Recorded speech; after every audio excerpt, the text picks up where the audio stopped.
Hello everyone, সবাই কেমন আছো? আমিও মোটামুটি ভালোই আছি। আজ দেখো আমার একটা নেমন্তন্ন আছে দিনের বেলা। তো যেহেতু দিনের বেলা বেরোবো, মানে খুব বেশি হেভি মেকআপ নয়, হালকা যেটুকুনি না করলেই নয় সেটাই জাস্ট করব। হ্যাঁ, আমি ময়শ্চারাইজার লাগাবো না, কারণ আমার ময়শ্চারাইজার লাগালে না মুখটা খুব স্কিনটা খুব কালো হয়ে যায়, মানে একটা কেমন যেন একটা হয়ে যায়। তো সব জায়গায় আমি ময়শ্চারাইজারটা ইউজ করি না। যখন আমি প্রপার ফাউন্ডেশন দিয়ে মেকআপ করি তখন ময়শ্চারাইজার, প্রাইমার যা যা লাগে মেকআপে সেগুলো সব ইউজ করি। কিন্তু আজকে যেহেতু দিনের বেলা খুব সিম্পল একটা মেকআপ করব, তো ওই জন্য বাইরে রোদে বেরোতে গেলে তো সানস্ক্রিনটা মাস্ট লাগাতেই হবে। তো এখানে একটা ডট অ্যান্ড কিয়ের সানস্ক্রিন, যেটা আমার খুব ভালো স্যুট করে গেছে। ডট অ্যান্ড কিয়ের প্রোডাক্টগুলো মোটামুটি সবকটাই ভালো, তো ওটা লাগিয়ে নিয়েছিলাম। ওটা একটা ভালো স্কিনে গ্লো দেয়। তারপরে এই সিসি ক্রিমটা লাগিয়ে নিচ্ছি। আর সিসি ক্রিমটা আমি টুকটাক এদিক ওদিক যাওয়ার জন্য এটা আমার জন্য পারফেক্ট মনে হয়, বেশ ভালো। আর আজকে এই ভিডিওটা দেওয়ার কারণ এই জন্যই, আমার প্রথমত মেয়ের এক্সাম চলছে, আমাকে মেয়েকেই বেশিরভাগ টাইমটা দিতে হচ্ছে, ওই জন্য আমি সেইভাবে ভিডিও করতে পারছি না।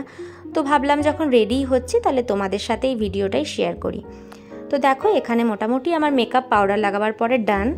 আর আইব্রোটা একটু এঁকে নিচ্ছি, যেহেতু আমার আইব্রো খুবই পাতলা আর একটু পেন্সিল না দিলে পরে ঠিক ভালো লাগে না।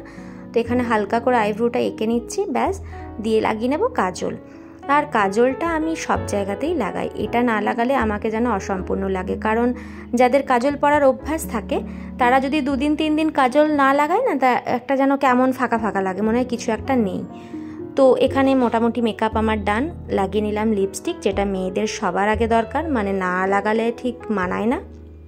আর তারপরে লাগিয়ে নিলাম সিঁদুর। হ্যাঁ, এইভাবে সিঁদুর লাগাতে দেখে অনেকের মনে প্রশ্ন জাগতে পারে কেন এইভাবে পরছি। এটার কারণ একটাই, আমার স্ক্যাল্পে প্রচুর পরিমাণে অ্যালার্জি হয়ে যাচ্ছে, মানে আমি সিঁদুর লাগাতে পারছি না, যার জন্য সামনের চুলটা না ফাঁকা হয়ে যাচ্ছে। তো ওই জন্য আমি এইভাবে সিঁদুর লাগিয়েছিলাম। তো দেখো আমার মেকআপ ডান। এবারে চুল বেঁধে নিলেই আমি পুরোপুরি রেডি। যেহেতু দিনের বেলা খুব তো হেভি মেকআপ ভালো লাগে না, দিনের বেলাতে একটু হালকা মেকআপটাই ভালো লাগে। আর আমি খুব হেভি মেকআপ পছন্দও করি না। যাই হোক, এখানে একটু বডি স্প্রে লাগিয়ে নিচ্ছি, ব্যাস, তাহলেই আমার মেকআপ ডান। কেমন লাগলো অবশ্যই কমেন্টে জানিও।